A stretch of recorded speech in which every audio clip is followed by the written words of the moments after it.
നമസ്കാരം ശ്രീനിയേട്ട and welcome to comedy masters Onam mega charge event. ശ്രീനിയേട്ടൻ മാത്രമല്ല, നമ്മളോടൊപ്പം വിമല ചേച്ചിയും ജോയിൻ ചെയ്തിരിക്കുകയാണ്. സാധാരണ ഇന്റർവ്യൂ ഒക്കെ കാണുമ്പോഴോ അല്ലെങ്കിൽ സ്പീച്ചിലൊക്കെ കാണുമ്പോൾ ശ്രീനിയേട്ടനായിരിക്കും ഏറ്റവും കൂടുതൽ സംസാരിക്കുന്നത്. പക്ഷെ ഇന്ന് എനിക്ക് വിമല ചേച്ചിയുടെ കയ്യിൽ നിന്നുമാണ് കാര്യങ്ങൾ കേൾക്കുന്നത് എന്ന് പറയുന്നു. നന്നായിട്ട് സംസാരിക്കും. എക്സ്ക്യൂസ് മീ, ഞാൻ കുറച്ചു നേരം ഒന്ന് വിമല ചേച്ചി എടുത്ത് സംസാരിച്ചോട്ടെ? Permission guarantee. ഓക്കെ, ചേട്ടൻ തന്നെ പറഞ്ഞു. അതെ, അനുഭവിച്ചോ? അല്ല, വീട്ടില് ഭയങ്കര വർത്താനം പറയുന്ന കൂട്ടത്തിലാണോ വിമല ചേച്ചി, അതോ ഭയങ്കര സൈലന്റ് ആണോ? സത്യം പറയാൻ എനിക്ക് ധൈര്യമില്ല.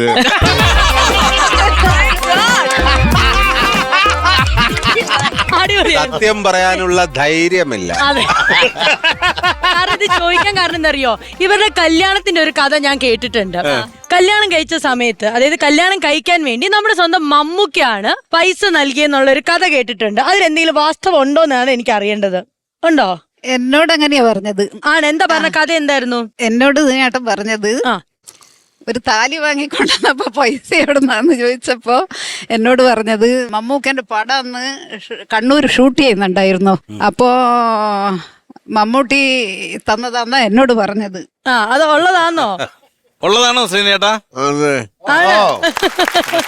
പക്ഷെ മമ്മൂട്ടിനോട് വരണ്ടെന്ന് പറഞ്ഞില്ലേ? പറഞ്ഞു, അതാണ് ഞാൻ ചോദിക്കേണ്ടത്. പക്ഷെ ഈ ഇങ്ങനെ നിൽക്കുന്ന ഒരു അവസ്ഥയിൽ മമ്മൂക്കനോട് അങ്ങോട്ടേക്ക് വരണ്ടെന്നും പറഞ്ഞു എന്ന് കേട്ടു. അതിന് അങ്ങനെ പറയാൻ കാരണം? അവിടെ ആള് കൂടിയാല് ഒരുപാട് ആൾക്കാർ എന്നെ കാണും. ആ കല്യാണം കലങ്ങും. കല്യാണം കലങ്ങും. ചേട്ടൻ ആരും ശ്രദ്ധിക്കാതാവും. അതുകൊണ്ട് ദയവ് ചെയ്ത് വരരുത്. അതെ അതെ, ആളുകൾക്ക് അറിയാം. എന്നെ അന്ന് ആളുകൾ അറിയും. ശരി,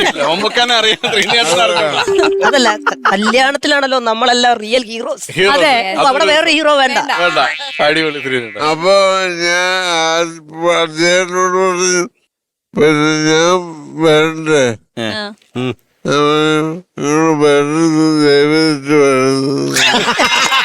മമ്മൂക്കയുടെ അവസ്ഥ മമ്മി ചോദിക്കാൻ ഞാൻ വരണ്ടേ? വേണോ പ്ലീസ് ദയവ് ചെയ്ത് വരണ്ടേ? ഇൻവിറ്റേഷൻ അല്ലേ തന്നത് തന്നെ ധാരാളം.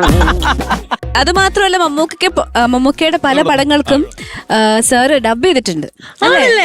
അത് ശരിയാണ്, അങ്ങനെ ഒരു കഥ നമ്മളും കേട്ടിട്ടുണ്ട്. അതെ, അത് ശ്രീനേട്ടാ മമ്മൂക്കയ്ക്ക് വേണ്ടി ഡബ് ചെയ്തിട്ടുണ്ടെന്നുള്ളത് കേട്ടിട്ടുണ്ടല്ലോ.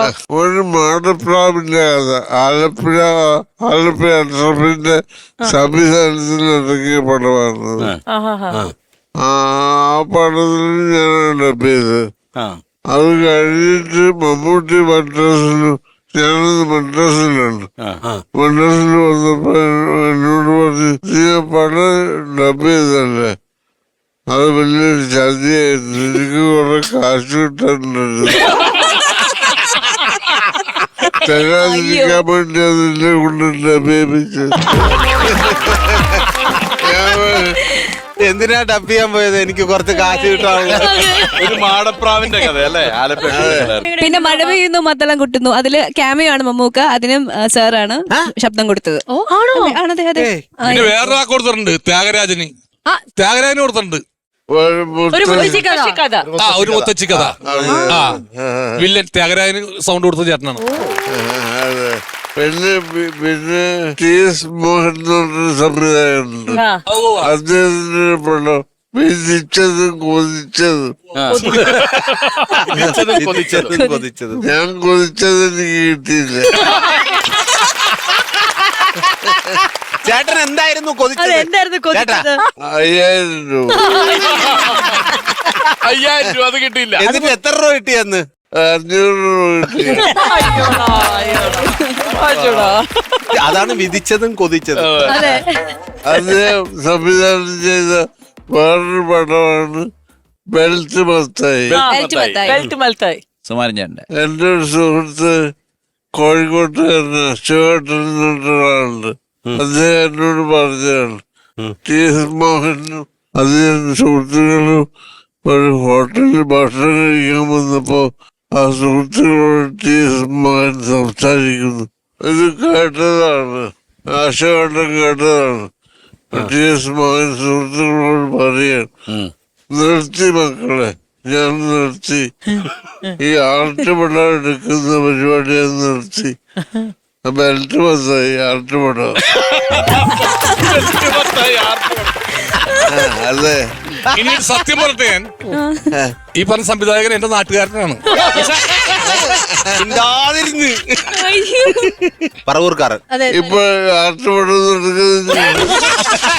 ഇല്ല, അതിനെ ചുവട് അല്ല, പുള്ളി പിടിച്ചാണ് മരിച്ചുപോയി. ശ്രീനേട്ട അതിനെ ചുവട് പിടിച്ചിട്ടാണ് സലീമേട്ടനും അത് എടുത്തത്. ഒരാട്ടുപടം.